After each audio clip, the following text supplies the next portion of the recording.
Vous écoutez Radio Ma'arif.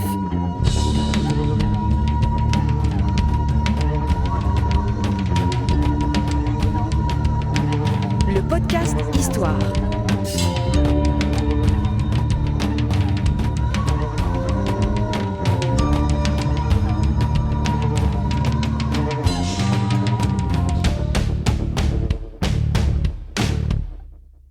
Le podcast Histoire est produit avec le soutien de Maroc Télécom. Bienvenue les amis dans un nouveau podcast Histoire de Radio Ma'arif. On est très heureux de poursuivre l'aventure avec un habitué de nos services qui s'est rendu à notre convocation en retard, mais bien présent avec nous. Abdullah Fili, bonjour. Bonjour Sereda. Comment ça va? Très bien. Tu as des fiches, tu as beaucoup de fiches. Toujours. Non, pas toujours. Là, indice de la complexité du thème choisi que tu as proposé. Tu veux nous parler de l'Bajaliya, un mystérieux émirat chiite dans le Souss, du côté de Tsalloudent. Exactement. Vers le 9e siècle, c'est bien ça? Exactement. Alors, qui sont ces gens, s'il te plaît? Alors, tu as annoncé la couleur en disant chiite. Donc, on a parlé des kharijites, des midrarites, de Sijil Massa. Et on a parlé des sunnites, on a parlé d'une première fraction très importante dans notre histoire chiite, à savoir les idrissides, les zaïdites. Et là, c'est une autre composante de chiisme au Maroc. À chaque fois qu'on dit ça, moi, j'ai le poil. Non, mais vraiment, je trouve ça extraordinaire que Moulay Idriss soit chiite. Mais bon. Eh bien, c'est le poids des siècles d'histoire après leur disparition. Il faut avoir un certain génie politique. Je pense que c'est les Mérinides, pour expliquer que l'histoire du Maroc l'histoire du Maroc sunnite commence avec des chiites. Exactement, ouais. Exactement. Bravo, et en plus, comme effectivement, c'est le cas aussi du Bajaliya, vous allez voir que ce qui a été rapporté dans nos livres d'histoire est pratiquement zéro information sur les Bajaliya. Tout simplement parce qu'on a cherché, on a tendance en tout cas à partir effectivement déjà de l'époque almoravide où le sunnisme s'est imposé d'une façon implacable dans toute l'Afrique du Nord, à vrai dire. Mis à part quelques confins du Sahara, que ce soit en Tunisie, en Libye et en Algérie, avec la présence encore aujourd'hui des Ibadites, les Kharijites Ibadites. Mais le reste du Maghreb a été véritablement repeint par une couleur homogène, pour parler de l'homogénéisation, et donc sunnite. Malikite plus précisément. Sous la vague de Abdallah Ben Yassine, c'est bien ça? Sous la vague de Abdallah Ben Yassine, mais avant, il y a justement l'impact extrêmement important du califat omeyyade de Cordoue, qui a en quelque sorte chassé, en gros, dans les grandes capitales de l'Occident musulman, la présence chiite, et notamment fatimide, parce qu'il y avait un conflit très enraciné entre le califat fatimide, qui sont des chiites ismaéliens, et le califat omeyyade de Cordoue. Mais cette lutte acharnée entre les deux califats a été terminée par un succès retentissant du califat de Cordoue. D'accord, on a commencé par la fin, maintenant il faut revenir au début. Alors, qui sont ces gens? Alors d'abord, il faut les placer dans le temps. C'est donc à la fin du IIIe siècle de l'Hégire et donc du IXe siècle grégorien où nous avons les premiers indices de cet émirat dans la région d'Oussous. Donc après, c'est le nom lui-même. Là, il y a encore une différence entre les sources. Très peu d'informations qui justifient en fait cette disparité en termes de point de vue sur les Bajaliya. Il y a ceux qui les appellent Al-Bajaliya par référence à Bajila, dans la région au sud de la Tunisie, dans la région de Gafsa et Castelia. Et il y a ceux qui les appellent Al-Jabaliya, ce qui est certainement une erreur de copiste. Ibn Hajar, qui est un oriental, donc ne parlait d'Al-Jabaliya. Donc à mon avis, comme il n'a pas Jebel Zama. Donc en fait, il n'a pas accès à l'information et donc il s'est trompé. Et troisième information, c'est l'interprétation d'un historien marocain encore vivant et habitant à Casablanca qui les appelle Al-Yajaliya, en référence justement à Ijli, qui est donc la capitale idrisside du Souss. Donc ça, c'est la dernière interprétation, mais qui manque encore d'arguments significatifs, d'autant plus que le personnage charismatique de cet émirat, il n'est pas de la région, donc c'est quelqu'un qui est venu certainement de l'Ifriqiya. La Tunisie donc. De la Tunisie. Il s'appelle comment? Il s'appelle Oursend. Oursend, et donc d'après les sources, encore une fois, une différence des appellations. Par exemple, pour Ibn Hazm, Ibn Hawqali, il l'appelle Ali ibn Warsin Donc pour les deux auteurs, il y a Nasiri ibn Abi Zar qui sont plus tardifs. Nasiri, c'est le 19e siècle. C'est 19e siècle. Et donc il l'appelle Ali ibn Abdullah Ursind. Et dans d'autres livres, dans d'autres sources, on peut trouver Al-Hassan ibn Ali ibn Ursind, etc. C'est le même celui-là. C'est le même. Mais en fait, on voit que les noms et les prénoms changent à chaque fois. Est-ce qu'il y a une succession au sein même de la Bajalia, familiale au sein de la Bajalia? On n'en sait absolument rien. Est-ce qu'on a une idée sur le territoire géographique de ce émirat? Alors le territoire, il est clairement identifié. C'est la région d'Oussous, du Haut-Atlas, c'est-à-dire vers la région de Taroudant, d'Igli justement, Ijli, des sources, qui est véritablement l'un des plus anciens sites, villes de Sousse, ou probablement qui est pré-islamique. On connaît encore Igli, mais très peu d'études ont identifié le centre de cette ville ancienne. La région de Taroudant, puisque à l'époque, notamment à l'époque almoravide et 11e siècle plus précisément, et même avant ça, Ibn Hawqal du 10e siècle ne parle justement de leur présence dans la région de Taroudant et les conflits qu'ils avaient avec les Malikites de la région. Troisième chose, c'est que Ursind, c'est où qui est la kunya. Ursind, ça pourrait être la kunya en fait, c'est le laqab en quelque sorte de ce personnage. Et où oui, dans l'amazir, ou Utmazirt, ou Mast, deux. Ouais. Ibn en arabe. Et ça veut dire en fait que ce personnage est issu d'une région ou d'une ville qui s'appelle en fait, en l'occurrence, la ville Sind, ou Ursind, ou Kada. Et donc, ce qui veut dire en fait Sind, qui est une ville donc dans la région de Nafta, dans la région de Gafsa, dans l'actuelle Tunisie. Ouais.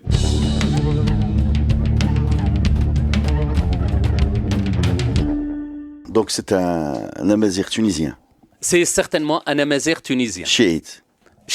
Qui a pris la tête d'un émirat dans le Sousse, c'est-à-dire Taroudant, jusqu'où? Jusqu'à Massa. Massa sur le littoral, etc. Et on va revenir sur Massa parce que c'est un pôle extrêmement important du chiisme et le Sousse d'une manière générale. On va revenir le fait qu'il y ait Fatma au niveau des prénoms, etc. Quelques traditions, l'Hassan, Hussein, Ashura, Ali, etc.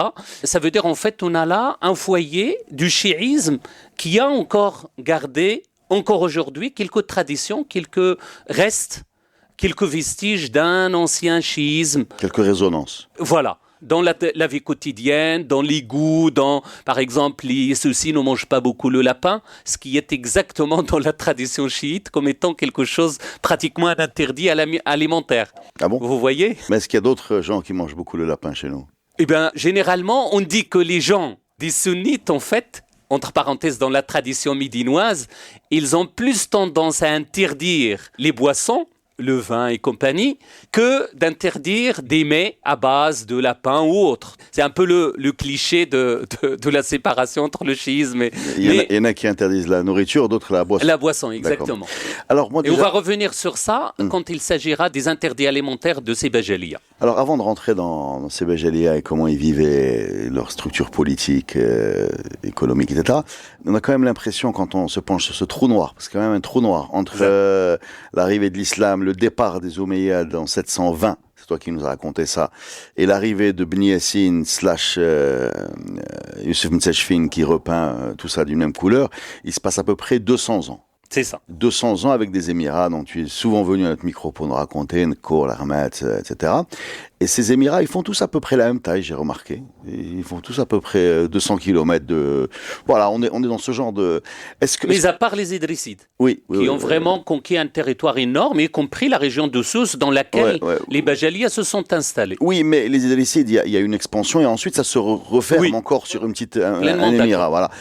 Bolrouata, etc. Tous ces gens-là sont... Donc le Maroc, il est coupé... Enfin, le Maroc, parce que c'est un néologisme, un anachronisme. Donc c'est dans, on va dire, le Maghreb, l'Aqsa. Al-Aqsa. Est-ce que c'est des formes politiques qui correspondent aux moyens de communication de l'époque, ou aux moyens de gestion, c'est-à-dire que c'est facile, sans Internet ou sans poste, de gérer à peu près 200 km. C'est plus compliqué de gérer 2000 km, ou même plus ce que vont faire les Almoravides, c'est ça? Oui, c'est ça. Et il y a aussi la gestion elle-même du territoire et la force politique de chacune de ces principautés, de ces États. Vous imaginez donc que dans les marges, effectivement, on trouve des schismes qui sont connus, le kharijisme à Sijil Massa par exemple, qui a, au gré des vicissitudes historiques, etc., ont atteint Sfro. D'autres régions, par exemple la région d'Oussous, qui est pratiquement toujours en marge de l'histoire du Maroc, qui s'est en quelque sorte forgé une personnalité propre, d'ailleurs encore aujourd'hui, pour, on va dire, dépasser le Haut-Atlas. Ce n'était pas chose facile jusqu'à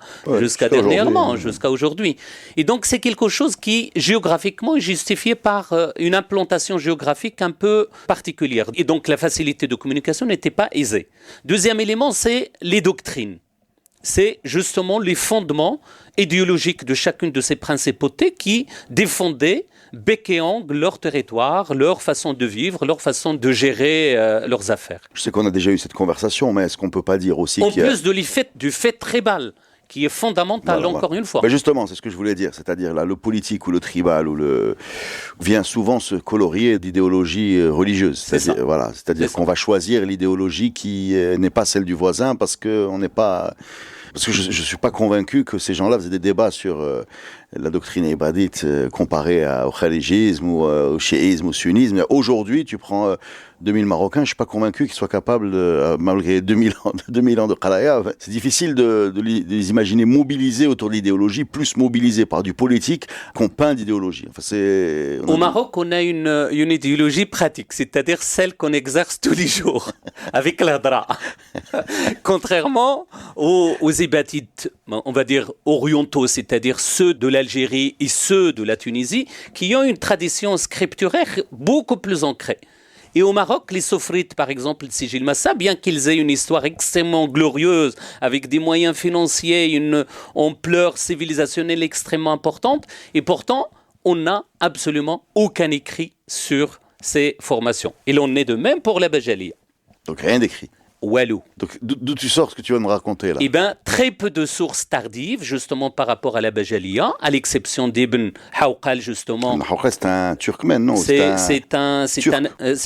Oui, il vient de loin, quoi. Et il vient d'Orient, mais qui a, on va dire, des accointances avec les Fatimides. Donc, il est d'obédience, on va dire entre parenthèses, chiite, qui était au Xe siècle, justement, qui a mis en place la première carte de tout ce monde méditerranéen et qui suivait les pistes caravanières. C'est un voyageur. C'est un voyageur qui décrit le commerce. D'ailleurs, c'est une des rares descriptions qu'on a des Balrouata par quelqu'un qui y était. Exactement. Contrairement à Al-Bakri. Al-Bakri qui n'a jamais mis les pieds, lui les a trouvés très sympathiques. Exactement, qui était généreux, etc. Contrairement à Al-Bakri qui a eu, par contre, en revanche, on ne va pas revenir sur un podcast, le podcast de Borrouata, mais en fait, Al-Bakri, il s'est fondé sur les traditions écrites qu'il a trouvées dans Cadiz, à Cordoue. Donc tous ces gens-là, ils cohabitent, hein, on est d'accord. Ils vivent à peu près au même moment. Donc les Balrouata, Bajalia, Nazir Hermet, et les Idrissides sont, qui nous concernent. Et c'est au premier chef parce que là, le gars Oursind là dont on a parlé, eh bien, il est arrivé chez les Idrissides d'Oussous. D'accord. Donc de toutes les sources, ils sont différents du prince idrisside de l'époque, mais on sait que c'est les Idrissides d'Oussous qui les ont accueillis. Il faut savoir que les Idrissides d'Oussous se sont implantés dans le Souss depuis très très longtemps. C'est une vieille tradition. Les Idrissides ont occupé le Souss et après la division, on va dire, du royaume idrisside, Abdullah ibn Idriss a eu la charge de gérer justement cette région d'une façon autonome, pratiquement complètement autonome de l'imam de Fès, Mohammed ibn Idriss, et sa descendance. Donc il y a quelques différences dans les sources entre Al-Bakri, entre Ibn Hazm, etc. En parlant du prince idrisside qui a accueilli en quelque sorte ce personnage des Bajalia. Mais la formule, c'est ça. On en comprend donc, on en déduit que probablement les Idrissides tiennent le pouvoir central, le pouvoir exécutif en quelque sorte, et ce personnage au Sindh. Une sorte de vassal, tu veux dire? Et encore, juste un personnage charismatique qui n'est pas dans la gestion quotidienne de l'émirat. Ah, donc l'émirat est géré par qui? Par un descendant des Idrissides. D'accord. Et lui, c'est quoi? C'est le chef de l'exécutif? C'est en quelque sorte le wali, wilayat al-faqih chez les chiites, c'est-à-dire celui qui mais tient... pourtant, il va durer plus longtemps, vu que lui, il va... Beaucoup plus longtemps. Cet émirat va tenir jusqu'à l'arrivée des Almoravides, donc 950. C'est ça. Est-ce que 55, 56, ils ont conquis Taroudant, militairement? Militairement. Alors, raconte-nous un peu comment on vivait à Tsaroudant sous Oursin le Bejali. Alors, ça ressemblait à quoi on n'a pas, à vrai dire, beaucoup d'informations. Non. On n'a pas beaucoup d'informations. Mais comment il s'habillait même pas. Qu'est-ce qu'il mangeait? Sur la salade, on va revenir là-dessus. C'est très important et c'est très bizarre. Donc, en fait, on sait par exemple qu'il y a des villes importantes depuis avant l'époque islamique. On sait maintenant que Massa, c'est une ville qui est antique. Alors, par les objets archéologiques. Qu'est-ce qui est Massa aujourd'hui? Massa, c'est Massa aujourd'hui. Donc ça n'a pas changé. Mast, des textes. Non, mais il reste rien de cette ville, on est d'accord. Il y a des choses, mais en fait, on n'a pas des vestiges qui peuvent être remontés à l'époque non, antique. Ce que je veux dire, c'est qu'elle n'est pas restée une ville, quoi. Non, ça n'a jamais été, à vrai dire, une ville. Ils disent que c'est sous forme de villages éparpillés. D'accord. 3 villages jusqu'à Lyon-l'Africain, ils parlent de 3 villages. Mais en fait, il y a plus que ça. Mais on sait par exemple que Massa, c'est le plus ancien ribat, monastère religieux, au Maghreb al-Aqsa. C'est le plus ancien. Les Yaqoubi, à la fin du 9e siècle, ils en parlaient déjà. La première mention des ribats en Occident musulman, c'est Massa.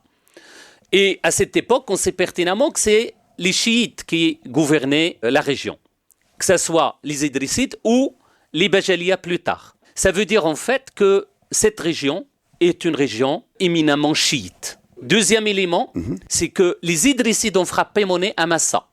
J'ai évoqué la présence antique de Massa, de l'époque romaine notamment. Et là maintenant, on a la certitude parce qu'on a trouvé, et personnellement j'ai trouvé beaucoup de sites remontant à l'époque antique. Mais c'était en quelque sorte complètement inconnu, mais bien que les textes antiques, genre Salluste ou Pline l'Ancien, évoquent justement les Massati, c'est-à-dire les gens de Massa. Quand tu parles de Salluste, moi j'imagine Louis de Funès il s'appelle je crois Salluste, non, quelque chose comme ça. Dans la folie des grandeurs, il récupère les impôts de l'Espagne. Eh bien, Salluste c'est un grand historien qui parle de la guerre de Jugurtha, etc. D'accord, ça c'est un autre sujet, il faut que tu reviennes. C'est un sujet mais qui remonte à peu près à la même époque des céramiques antiques que j'ai trouvées à Massa. D'accord. Tu sais que moi j'ai un problème, c'est que pour moi c'est des îles. C'est-à-dire que ces gens ne sont pas au même moment, au même endroit. Il y a une continuité que les historiens ont perdue en fait parce qu'il n'y a pas assez de recherche. Or, on a les textes de Salluste et de Pline l'Ancien sur la région de Massa, etc. Mais en réalité, les historiens, en tout cas marocains, se sont contentés jusqu'à, je pense que j'ai publié l'article en 2016 ou 2017, voire plus, 2020 peut-être, je ne me rappelle plus, mais en tout cas la découverte est faite dans ces horizons. Si tu te trompes dans les dates d'il y a 3 ans, je ne vais pas te faire confiance sur les dates de Salluste. Non, de publication, cher ami, de publication. Et donc, je ne suis pas en train de suivre mon CV, en train de regarder, j'ai publié, ça c'est vraiment une chose faite, c'est fait. Mais toujours est-il que c'est très important que le terrain, encore une fois, je défends les couleurs archéologiques dans ces podcasts, tout simplement parce que les textes, on les a épuisés en quelque sorte. Surtout de maintenant, c'est comme Église, encore une fois, on a tout un tas de textes. Il faut se lever de votre chaise et y aller. Et y aller, exactement. Et généralement, le terrain est très intéressant. Et les monnaies idrissides, un peu plus tard, reflètent en fait cette importance justement de Massa, dans cet horizon large de Sousse, et cette ouverture sur l'Atlantique. Avec le commerce bien évidemment transsaharien, avec le commerce même avec la Chine qui a été rapporté par les Yaqoubi à partir de Ribat Massa, etc. Donc ils exportaient ou ils importaient de la Chine? C'est ce qu'il dit, oui. Maintenant, il faut Tu défendre. Est-ce que tu m'as fait taire là? Maintenant, Alors, il faut défendre. Ouais, Il faut défendre les. non, attends. Le jour où on trouvera des céramiques je chinoises dans le Sousse, à ce moment-là, on peut en être convaincu. Oui. Mais encore une fois, Ou bien chez Xkes, par exemple, non, oui. bon, je demande l'utilisation du VAR. Je reviens derrière, tu es en train de m'expliquer tranquillement, parce que nous, en général, quand on s'intéresse au sujet, on place Ibn Battuta / Marco Polo parmi les premiers à avoir fait le lien, c'est ça, avec l'empire du milieu. Oui. Et là, tu m'expliques en toute décontraction que nos amis, les Bajalia, plusieurs siècles avant, commerçaient avec la Chine, mais comment? Alors justement, en bateau, d'après l'Yaqoubi.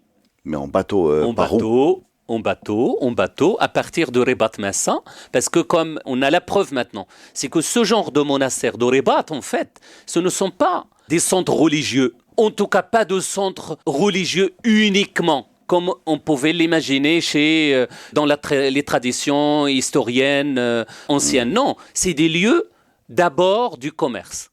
Tous les rébats qu'on a sur la côte atlantique, à partir de Cap Spartel, à Tanger, en passant par Asséla, en arrivant vers Tête, Moulay Abdallah, en passant par Asfi, un peu plus tard, au XIe siècle, et en arrivant à Massa, eh bien, c'est des rébats qui ont un rôle commercial extrêmement important. Alors, comment tu pars de là-bas et tu arrives en Chine? Quelle est la route, s'il te plaît? Eh bien, ça, on n'en sait absolument rien. Par contre, il y a une série et on le trouve dans les sources depuis la haute époque, on trouve une série comment il s'appelle, de ports atlantiques et puis après méditerranéens qui mènent justement vers les centres commerciaux orientaux. Et de là, j'imagine qu'ils peuvent commercer. C'est en gros, quand l'Yaqoubi, ou dire l'Yaqoubi en tout cas, c'est certainement l'étape finale du commerce, on va dire, venant de l'Orient. D'accord. Et ça, on en est pratiquement sûr, parce qu'il faut savoir que les Idrissides sont des Orientaux, ils sont bien arrivés au Maroc, il n'y a aucun problème. En plus de ça, une série de personnages charismatiques comme Hossein, justement, qui est Bajali, eh bien, il vient de l'Ifriqiya, et les traditions se sont installées ainsi. C'est des parcours, on va dire, soit en passant par le désert, en passant par Sijil Massa, soit en passant par l'Atlantique à travers les différents ports. Ibn Tomar, c'est pareil. Il est parti en Andalousie, puis après en Orient, jusqu'à Bagdad, en passant par Jérusalem, en revenant par... Son voyage initiatique. Voilà, c'est tout à fait logique. Oui, mais même le fondateur, le chef de la tribu des Lemtsuna, je crois, qui part Hajj et qui ramène Ben Yassine avec lui. Voilà, il ramène Ben Yassine avec lui. Donc en fait, ces gens se parlaient, c'est pas des îles. Et c'est ça. Mais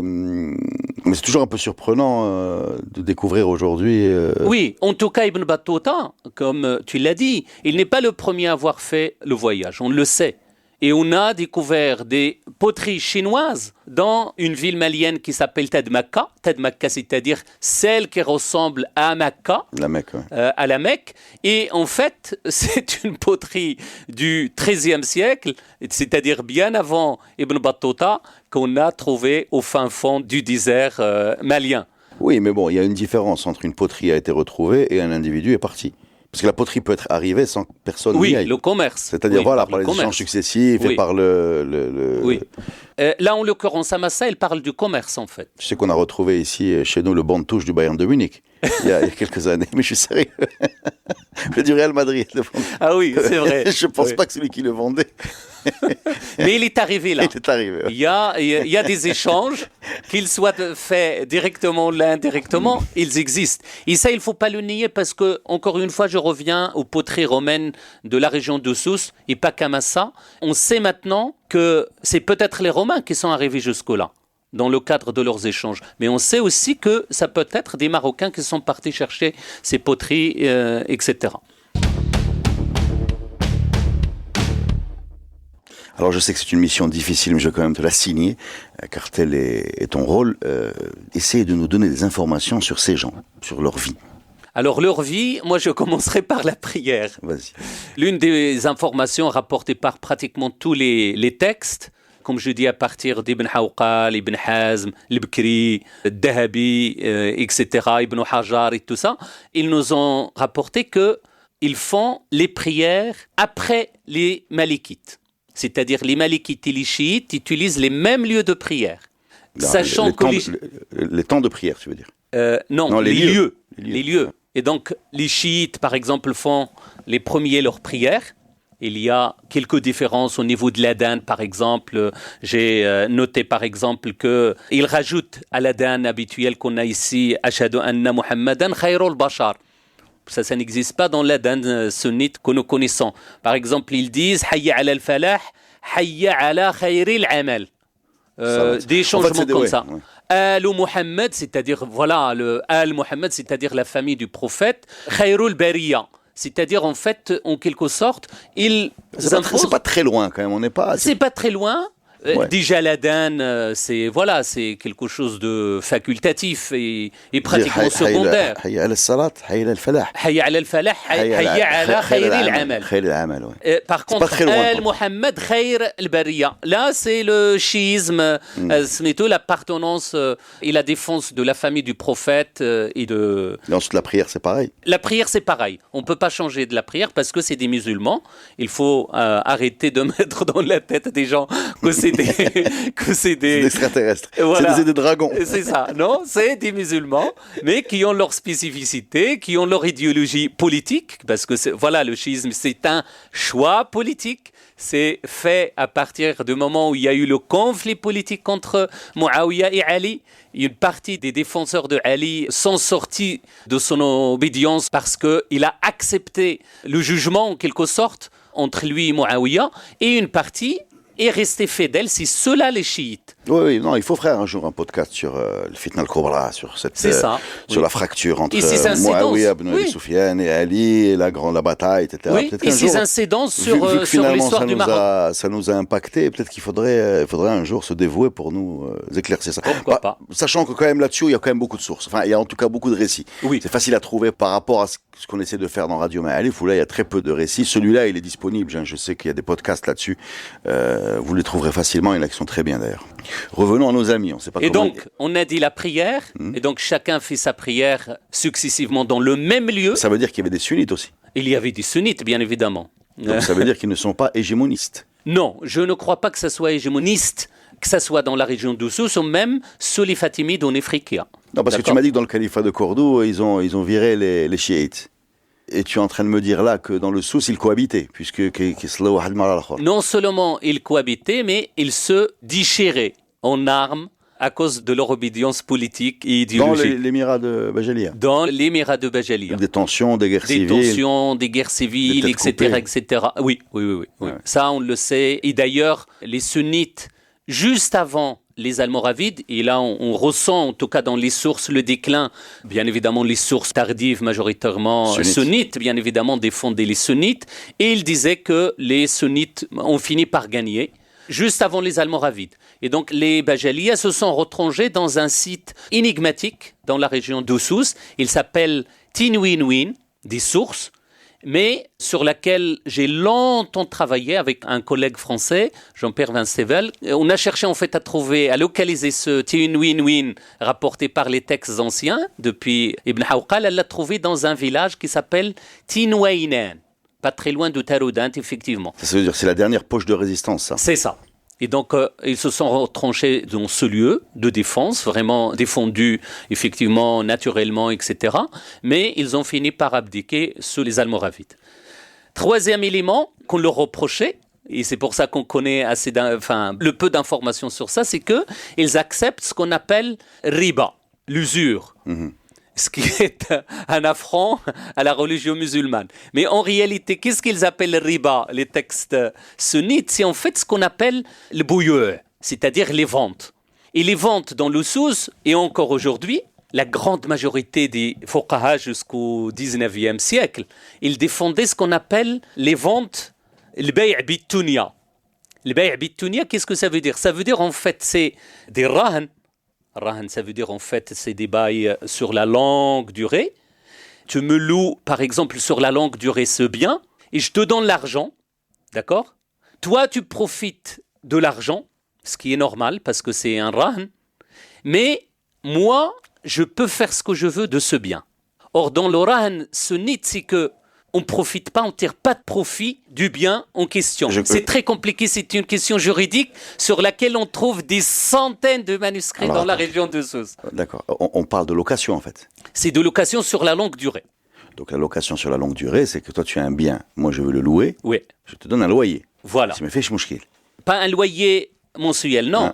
C'est un achat, c'est pratiquement un achat sur la longue durée jusqu'à ce que tu me rembourses la dette. C'est un crédit immobilier en fait. C'est un crédit immobilier ou autre, ça peut être sur l'orge ou n'importe quoi. Donc c'est complexe quand même. C'est super complexe et la preuve c'est qu'on a plein de manuscrits qui ont fini par interdire ce genre de... je donne un exemple plus explicite, je pense.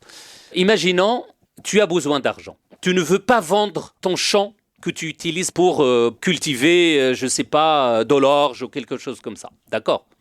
Tu me dis, donne-moi cette somme d'argent et je te laisse ce bien immobilier, ce champ.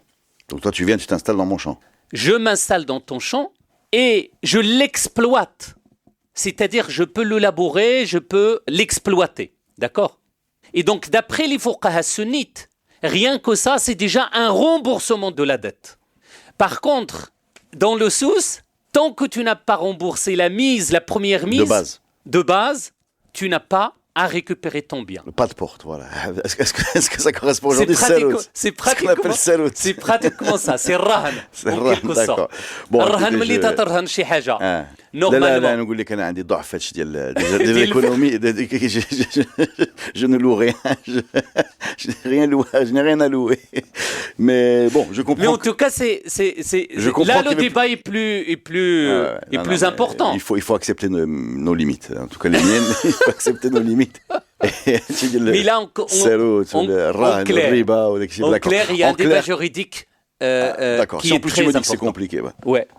En clair, la doctrine locale était plus souple que la sunnite. Exact. Troisième élément qui est aussi important. Ça s'est installé dans une région connue pour son commerce. Eh ben, c'est ce que j'étais en train de te dire, c'est que finalement, rien que le bay' bit-tunya dans la jurisprudence aussi, ça occupe une place énorme.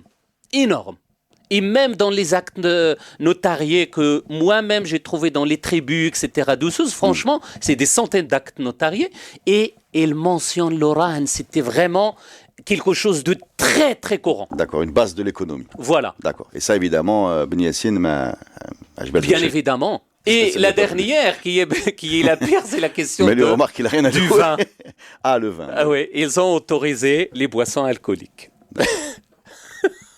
Et là, c'est le comble de, vous allez me dire, le sunnisme, etc. Mais voilà. Est-ce qu'il y avait des conditions locales? Du vin, on parle de vin, là. Une sorte d'eau de vie d'Ekchina. Anzi, non? Oui, c'est certainement soit robe, soit anzi, soit autre chose. Mais en tout cas, les boissons alcoolisées sont autorisées pour les Bajalia. Mais très sincèrement, le contexte de la région, on ne le connaît pas assez pour justifier justement est-ce que c'est l'importance des communautés juives? Est-ce que on n'en sait rien? Zone touristique. Ok.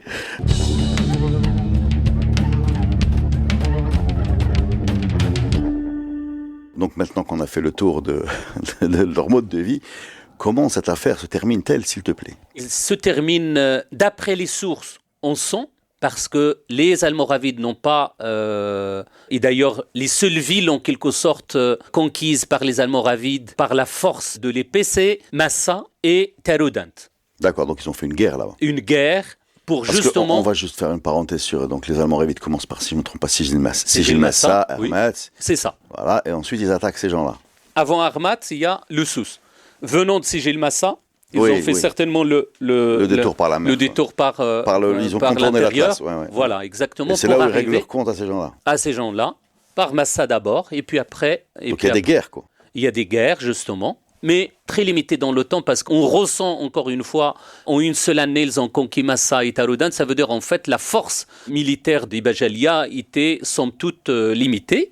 Et il me semble en fait que s'il faut chercher une quelconque force de ces Bajalia, c'est dans le commerce. C'est certainement une force économique plus qu'une force Militaire. militaire. Une deuxième interprétation de ces textes, c'est que finalement, quand les sources parlent non pas de rasoir, etc., ils parlent de l'fay. Il fait généralement un terme juridique qui est interprété par les historiens en tant que les gens qui se soumettent volontairement à la force almoravide. Et donc, moi, j'ai plus tendance à voir en cela peut-être un dernier essai de défense des Bajalias contre les Almoravides.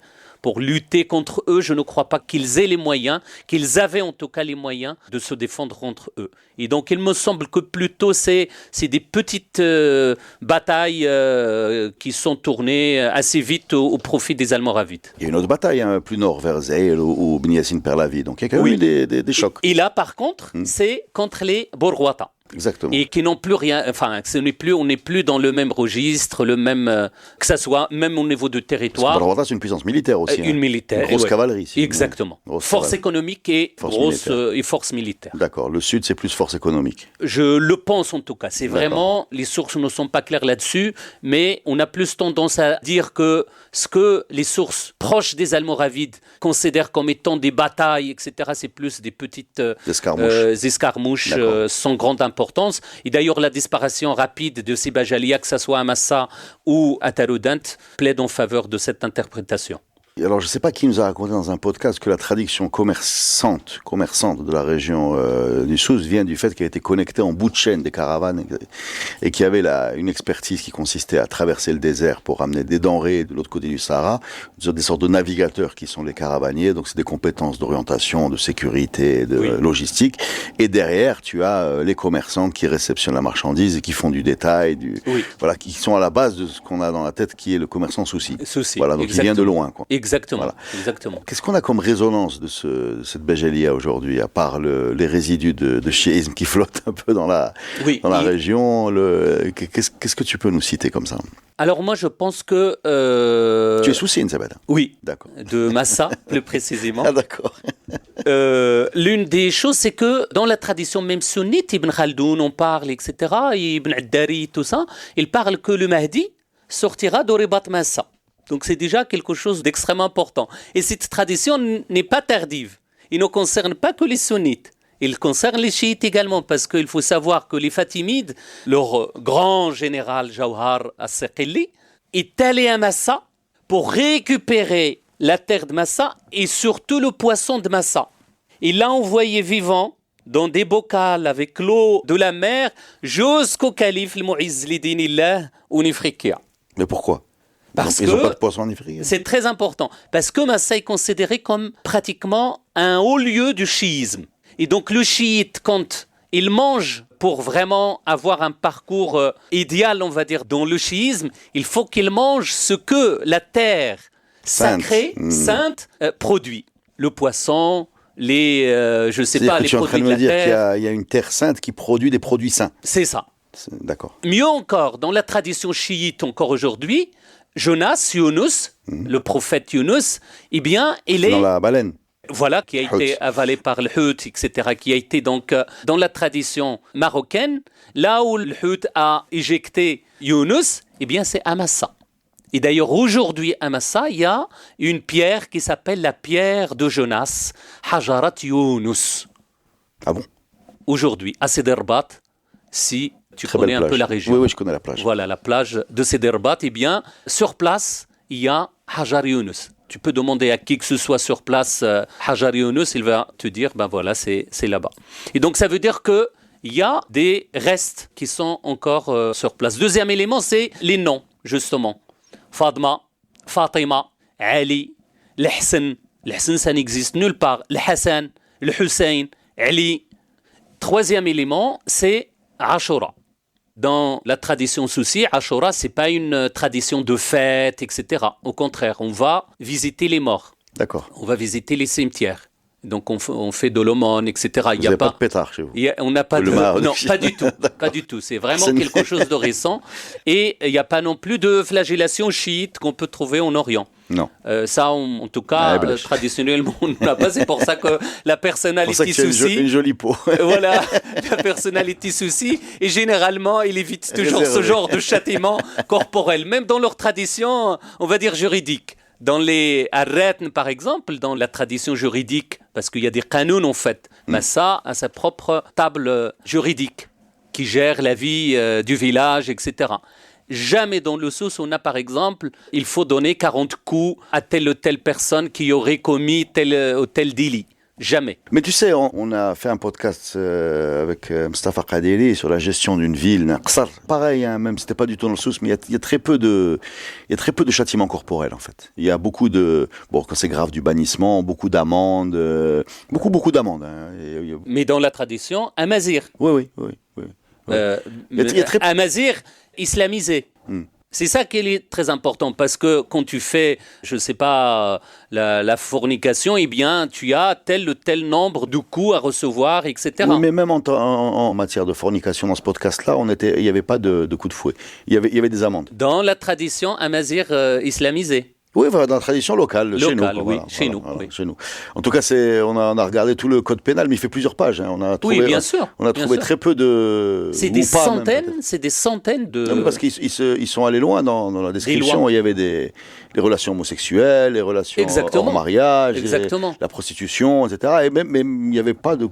Le meilleur de comment que j'ai trouvé, c'est qu'en fait, quand on fait appel à telle prostituée, par exemple, dans la région de Sousse, et on écrit le procès, en fait, tu es une prostituée et tu as couché avec qui ? Donc, il énumère les personnes avec qui il a eu des relations. Je ne sais pas dans quel cadre ils ont fait ça, en toute honnêteté. Vous avez retrouvé ce document ? Oui, de la fin du 19e, début 20e siècle. D'accord. Dans la région de Taroudanne, justement.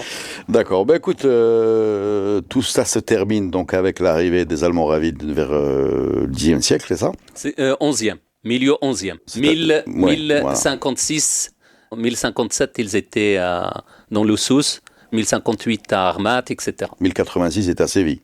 C'était à Zlaka. Voilà, donc là, ils ont simplifié quand même l'histoire du Maroc. En tout cas, ils ont donné ils ont tout repeint, ils ont fermé le bar. Ça s'est terminé. Et ça ressemble à un empire, quoi. Voilà, du coup, ça ressemble à un empire et ça ramasse toutes les micro-émirats, Balrouata, Hermès, Sigil Messa, tout ça, c'est Nicole aussi, je pense, ça se termine avec les Almoravides. Donc c'était vraiment une puissance militaire incroyable. Enfin, ça a été presque, on a envie de dire, un exploit, ne serait-ce que logistique, une espèce de tempête comme ça qui vient du sud. Exactement. Et qui met la fin à ce émirat de Béjalia. Exactement. Merci beaucoup. J'ai envie de terminer par... Oui. Tu as parlé des Almoravides qui te sont certainement chers. Moi, je finirai par les Almohades, et notamment par le Mehdi Ben Toumart. Il faut savoir que le lieu de naissance et le lieu de la révolution almohade, c'est Igiliz Nouarghan, c'est-à-dire on est à 60 km de Taroudanne. D'accord, tu es en train de dire que cette région est même un centre intellectuel ou spirituel, quoi. Exactement. Mieux encore, c'est que Ibn Toumart, dans sa tradition, sa doctrine, la question de l'isma, qui est une tradition chiite, l'impeccabilité, eh bien, il l'a certainement tiré de ce qu'il a rencontré comme tradition dans la région d'Oussous. Tradition chiite. Et d'ailleurs, on ne l'appelle pas ni Al-Khalifa, ni autre chose. On l'appelle Al-Imam. Al-Imam. Et l'imama, c'est l'opposé de le califat. Et c'est une tradition chiite. D'accord, ben merci beaucoup pour tous ces éclaircissements, puisque tu nous as même chiisé les Almohades. Le vernis chiite des Almohades. Le vernis chiite des Almohades. Tu nous as rappelé le parfum chiite à ce jour, qui flotte encore dans cette région et même dans une bonne partie du Maroc. Les Idrissides aussi. Merci beaucoup pour ces éclaircissements, Abdallah, et reviens quand tu veux pour de nouveaux podcasts. Nous avons besoin d'entendre tout cela. Merci beaucoup.